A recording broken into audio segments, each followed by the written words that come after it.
அருகம் புல்லில் அசைவது யாரு?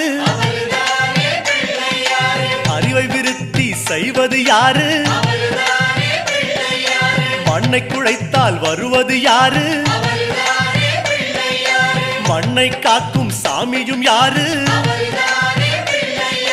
வெள்ளையருக்கில் உள்ளது யாரு? வெற்றி கொடுக்கும் நாயகன் யாரு? முன்னே வந்த சாமியும் யாரு?